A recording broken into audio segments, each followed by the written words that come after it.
অসীম তোমার বল,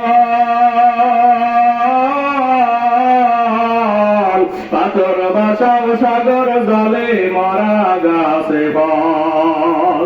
আল্লাহর বান্দারা যে ব্যক্তির মধ্যে আদরতম গুণটা থাকবে, আমার আল্লাহ তার একদিন মক্কা মদিনায় হজ করা তৌফিক দিবে। 5 নম্বর পুরস্কার, আজ এই আল্লাহর বান্দার মধ্যে, যেই ছাত্রের মধ্যে, যেই শিক্ষকের মধ্যে, যার মধ্যে হোক না কেন আদত নামক গুণটা থাকবে, 5 নম্বর পুরস্কার হিসাবে আমার আল্লাহ এই বান্দা যদি মৃত্যুর বিছানায় শুইয়া যাবে, মৃত্যুর পূর্ব মুহূর্তে তার জবানে অন্তরে কলেমার জিকির জারি করিয়া দিবি। বান্দারা, এর চাইতে ভালো পুরস্কার জগতে আর কিছু আছে? বলেন যে, চিন্তা করে দেখেন তো, 20 তলা বিল্ডিংটা 20 কোটি টাকার মালিক হইয়া তো হয় কি? যদি এই 5টা পুরস্কার অর্জন করিয়া যাইতে পারি, আমি লম্বা হায়াত পাই, বালা মুসিবত থেকে হেফাজতে থাকতে পারি, সম্মানের সাথে বাঁচতে পারি, হজ করিয়ে আসতে পারি, শেষকালে ঈমান নিয়ে কবরে যাইতে পারি, আর কিছু লাগে? এর থেকে আর কিছু চাওয়া পাওয়া আছে? কি গুণ অর্জন করা লাগবে? দেখাইতে রাজি আছি আজকে? যতটুকু সময় বসবো কোরআনের মাহফিলে, আমরা যতটুকু সময় বসবো আমি আদব দেখাবো, পারবো না ইনশাল্লাহ? কেউ ওঠা বসা লাগবে নাই? ওই যে দেখে শয়তানি কিন্তু খোঁচা দেবে, ওই বড় হুজুরে আমার আয় নাই, তুই কোমরটা সোজা হয়ে গুলি ভুলি আয়, দেখি কেউ দেবে নাকি? শয়তানের দেবে, শয়তান তোর কপালে পিছা মারি। আজকে এখানে উঠবো না, আমি আল্লাহর কোরআন শুনতে আসছি। রাজি আছেন না ইনশাল্লাহ? রাজি আছেন না? নাই? আলহামদুলিল্লাহ, আল্লাহু আকবার। এইবার ভাইয়া জানা থাকলে মুখ খুলে কথা বলবেন, হেদায়েতের মালিক কিনা? এরা না বক্তারা, হিসেবেরা কেউ না। এমনকি নবীর হাতেও হেদায়েত নাই, হেদায়েত একমাত্র আমার আল্লাহর কুদরতের হাতে। এইবার আপনারা বলেন, আল্লাহ হেদায়েত দেবে কারে? আলহামদুলিল্লাহ, হ্যাঁ সবাই দেবে না। যেই বান্দা-বান্দি আমার আল্লাহর কাছে হেদায়েত চাইনি, চাওয়ার আল্লাহকে চাওয়ার মতো চাওয়া, শুধু চাইলেই হবে না, চাওয়া লাগবে চাওয়ার মতো চাইতে বলি। যেই আল্লাহর বান্দা বান্দি চাওয়ার মতো হেদায়েত চাইবে, আমার আল্লাহ হেদায়েতের মালাটা তার গলায় পরাইয়া দিবে। এ মাওলায় বাড়বে বাড়বে। আল্লাহর বান্দারা, আমাদের বয়স কিন্তু বাড়ে না, বয়স কিন্তু কমতে আছে। বয়স বাড়ে না কমে? কি বাড়ে না কমে? বয়স কিন্তু কমতে আছে, বয়স বাড়ে না। কুরবান নাই আমরা কবরে দিকে আগাইতে আছি, দুনিয়া বেশি দিনের না। কোন দিন জানে মালাকুল মউত বন্ধুরা ভাইরা সামনে দাঁড়িয়ে যায়, মসজিদের পালকিটা জানি কোন দিন রেডি হইয়া যায়। আল্লাহু আকবার, আল্লাহু আল্লাহু আল্লাহু। গুনাহের দিন ফুরাইয়া যাইবে, একদিন জবানে লাগবে বাকি। ওই যে দেখো ডাকিতেছে আমায় কবরের মাটি। গুনাহের দিন ফুরাইয়া যাইবে, একদিন যৌবনে লাগবে বাকি। ওই যে দেখো ডাকিতেছে আমায় কবরের মাটি। সন্ধ্যার আগে যেদিন ডুবিবে বেলা,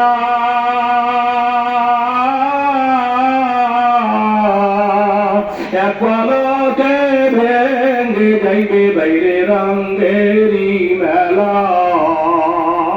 কারে তুমি দামত দিবা, কারে তুমি দামত দিবা, কার মাথায় বাংলাটি।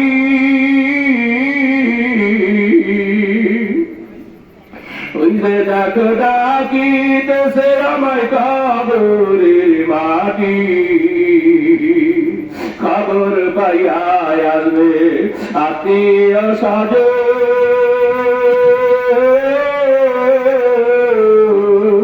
আমার চারিদা দ্বারে বসে তারা করিবে ক্রান্ত সাজাইবে আমায় মনের মতন সাজাইবে আমায় মনের মতন করিয়া পরিপাটি ওই যে ডাকো ডাকিতেছে আমায় কবরের মাটি আল্লাহর বান্দারা কোন দিন জানি মালাকুল মউত সামনে দাঁড়াইয়া যায় বন্ধুরা ভাইয়েরা বাবাজিরা দিলটা আমার বাবা দিকে ফিরাইয়া আজকে যদি আল্লাহকে ডাক দেওয়ার মতো বন্ধু দিতে পারো আমার দয়ার আল্লাহ মায়ার আল্লাহ তোমার ডাক ফিরাইয়া দিবে এত দয়ার মাওলা তুমি এত মায়ার মাওলা তুমি তোমাকে চিনতে পারলাম না তোমায় চিনতে পারছে যারা তোমার পাগল হইছে তারা আমি আদমের কি উপায় হবে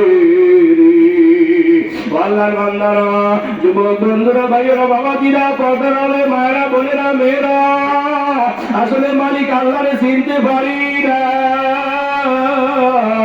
আমার আল্লাহ পাগল হইছে পারলাম না আল্লাহু আকবার আল্লাহু আল্লাহ ফাতেমা রাদিয়াল্লাহু তাআলা রমজান মাসে ইন্তেকাল করছেন তৃতীয় রমজানে ফাতেমা ইন্তেকাল করছেন আলী আর ফাতেমা দুজনে একত্র হইয়া সেহরি খাইছেন সেহরি খাইয়া আলী রাদিয়াল্লাহু তাআলা ফজরের নামাজ পড়ে মদিনার মসজিদে গেছেন ফাতেমা রাদিয়াল্লাহু তাআলা ঘরের কোণে যায় নামাজে দাঁড়িয়ে গেছেন আলী ফজরের নামাজ পড়িয়া ঘরে আসছে দেখি ফাতেমারে যায় নামাজে দেখি না ফাতেমা গেল কই ফাতেমারে তো কোনোদিন দেখি না ইশরাকের নামাজ না পড়িয়া যায় নামাজ থেকে উঠছেন ফাতেমা গেল কই ফাতেমারে তালাশ করতে আছে তালাশ করতে করতে পাকের গাড়ি গিয়ে পাইছেন গিয়ে দেখে অনেকগুলা রুটির খামিরা তৈরি করছেন হাসান হোসেন আলী সব জামা কাপড় ভিজাইছেন ধৌত করবেন আল্লাহ ঘর সব পরিষ্কার করতে আছে আলী জিজ্ঞেস করে ফাতেমা ব্যাপার কি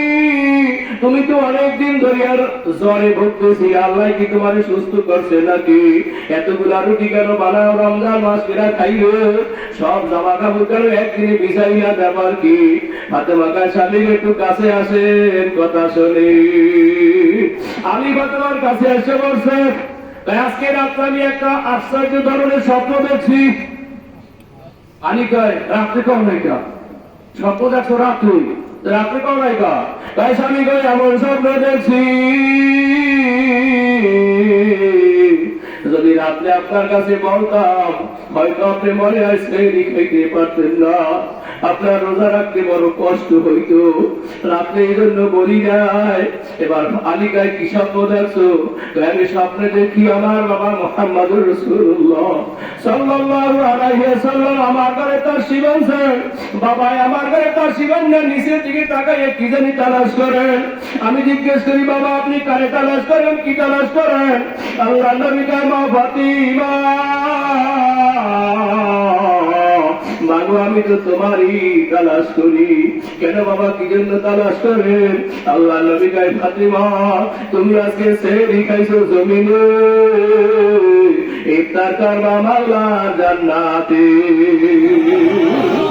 আল্লাহ এতটুকু কথা বলিয়া ফাতেমা চুপ হইয়া গেছে আলী রাদিয়াল্লাহু তাআলা চিন্তা করতে আছেন ফাতেমা কি স্বপ্ন দেখলো আলী বুঝতে পারছে যেহেতু স্বপ্ন দেখাইছে আল্লাহর নবী এই স্বপ্ন কোনদিন মিথ্যা হবে না আলী বুঝতে পারছে যেহেতু ইফতার করবে আল্লাহ জান্নাতে ফাতেমা সন্ধ্যার আগে ইন্তেকাল করবে এই কথা বুঝতে পারিয়া আলী কান্না শুরু করছে। আল্লাহ আকবার, আল্লাহ। ফাতেমাও কান্দতে আছে, আলীও কান্দে। আল্লাহ একটুবার ইমাম হাসান হোসেন দুই ভাই ঘরে আসে, আর সে দেখি মায়ও কান্দে, বাবাও কান্দে। দৌড়ে আমার কাছে গিয়ে জিজ্ঞেস করে, মাগো কেন কান্দো একটু কও। ভাই তোমার বাবার কাছে জিজ্ঞেস করো। আল্লাহ বাবার কাছে কাছে, বাবা কেন কান্দো, মাই কেন কান্দে একটু বলো। ভাই তোমার মার কাছে জিজ্ঞেস করো, আমার মার কাছে কাছে মাগো কেন কান্দো বলো। আল্লাহ হাসান হোসেন কেন কান্দি যদি জানতে চাও, তোমার নানার রওজার কাছে যাও। নানার রওজার সামনে গিয়ে নানাদির কাছে জিজ্ঞেস করো। দুই ভাই দৌড়ে আল্লাহ নবী রওজার উপরে শুয়া গইরায় ডাক দিছে, নানা। মাই পাঠাইয়া দিছে। মাই কেন কান্দে, বাবা কেন কান্দে। রওজা থেকে আওয়াজ আসে, হাসান হোসেন তোমার আজকে সেহরি খাইছে জমিনে, ইফতার করবে মাওলা জান্নাতে। এতটুকু কথা বলার সাথে সাথে হাসান হোসেন বুঝতে পারছে মাই বেশি সময় আর বাঁচবে না। দৌড়ে ঘরে আসে, মার গলা ধরিয়ে কান্দে আর খাইল গো। কার দাঁড়ে ঘুমাবো। আল্লাহর বান্দারা, যুবক বন্ধুরা, ভাইরা, বাবাজিরা, এই কান্নাকাটি একদিন একদিন করতে করতে বাবারে তোমার বাড়িও আসবে, আমার বাড়িও আসবে। আজরাইলের কেউ ঠেকাইয়া রাখতে পারবো না। আমরা এখানে এমন একজন লোক বসি নাই যার বাড়িতে আজরাইল কমপক্ষে দুই একবার না আইছে, একটা লোক নাই। হয়তো বাবা তোমার বাবারে নিয়ে গেছে, কারো দাদারে নিয়ে গেছে, কারো নানিরে নিয়ে গেছে, কারো দাদিরে নিয়ে গেছে, কারো ছেলে গেছে, কারো বিবিরে নিয়ে গেছে। ওই সময় আজরাইল তোমার আর আমারে সালাম দিয়ে গেছে,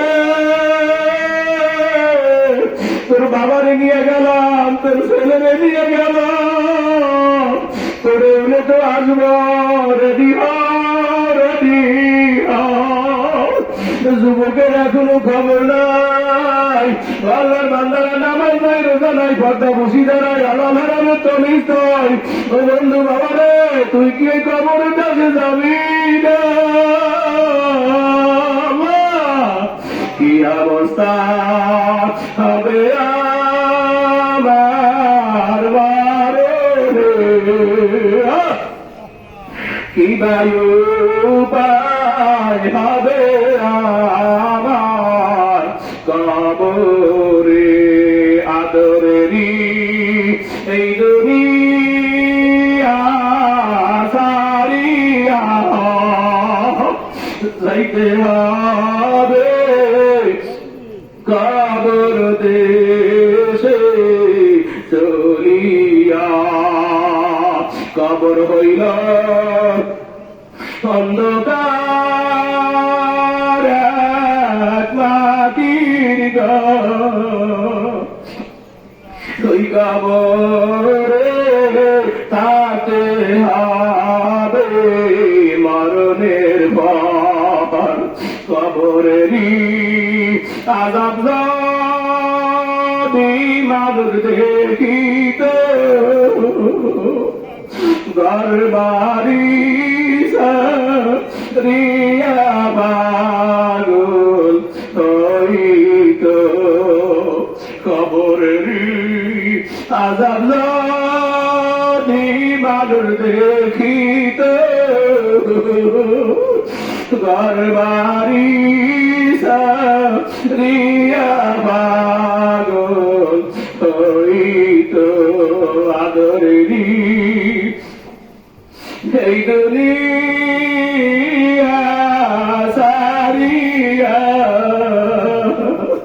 যাইতে হবে কবর দেশে চলিয়া। হাসান হোসেন দৌড়িয়ে ঘরে আসে, মায়ের গলা ধরিয়া কান্দে আর কয়, মাগো আল্লাহ কার দাঁড়ে ঘুমাবো কে গোসল করাইয়া দিবে হাতে হঠাৎ দেশে আসা নাই ও চাই না একটু জীবনে শেষ গোসল না করাইয়া দি দুই বাইরে গোসল করাইয়া দিছেন সুন্দর জামা কাপড় পরাইয়া দিছেন বিকাল বেলা হয়ে গেছে ফাতেমা আস্তে আস্তে নিস্তেজ হইয়াই গিয়াছে ফাতেমা বুঝতে পারবে সময় বেশি বাকি নাই হাসানের ডাক দিয়েছে হাসান তোর বাবার একটু ডাক আমার জীবনের কিছু শেষ কথা আছে আলীরে ডাকছে আলীর কাছে এসে বলছে আল্লাহ এবার ফাতেমা কাছে স্বামী গো আপনার সঙ্গে মনে হয় বেশি সময় দেখা সাক্ষাৎ আর হবে না আমি চলছি আপনার সঙ্গে দেখা হবে হাসরের ময়দানে আমি মন ভরি আপনার খেদমত করতে পারি না আল্লাহ রাস্তায় আমারে মাফ করিয়া দিয়ে আল্লাহ আল্লাহ আমি ডাকতেছি ফাতেমা তুমি আমার নবীর আদরের মেয়ে তোমাকেও যেইভাবে আদর সোয়াদ করা উচিত ছিল আমিও করতে পারি না আল্লাহ রাস্তায় তুমি আমারে মাফ করিয়া দিও এবার ফাতেমা কয় স্বামী গো আমি আপনার কাছে দুইটা নসিহত করবো দুইটা ওসিয়ত করবো বলেন আমার নসিহত দুইটা আপনি রাখবেন নি কয় বলো কি নসিহত কি ওসিয়ত আছে কও আমি এক নাম্বার নসিহত আমি যদি মারা যাই আমি যদি এই দিনে মারা যাই আগামীকাল দিন পর্যন্ত অপেক্ষা করবেন না রাত্রি আমাকে দাফন করবেন আমার মৃত্যু সংবাদটা কোনো মানুষের জানাইবেন না আমার জানা যায় যেন কোনো লোক না হয় আলীকে এমন কথা কেন কম আমার তো মন চায় আমি নবীর সব সাহাবীকে খবর দেব এমন কথা কেন কম আল্লাহ ফাতেমাকে কেন বলছি জানেননি জানি না যেদিন আল্লাহ নবীর কাছে কোরআনে পর্দার আয়াত নাযিল হয়েছে ওই দিন থেকে আমি ফাতেমা ঘরের বাহির হই না ও মা বোনেরা কে কোনখানে বসা আল্লাহর কোরআন নবীর হাদিস শোনো আমি জানি না ও মা দুনিয়া বেশি দিনের না আল্লাহ নবী হাদিসের মধ্যে এই কথা লেখেন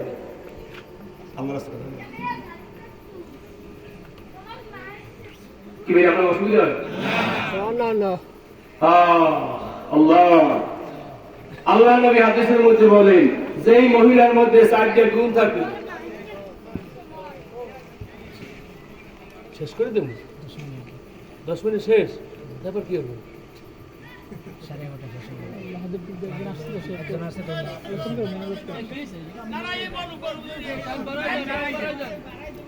আমার আগে কইবেন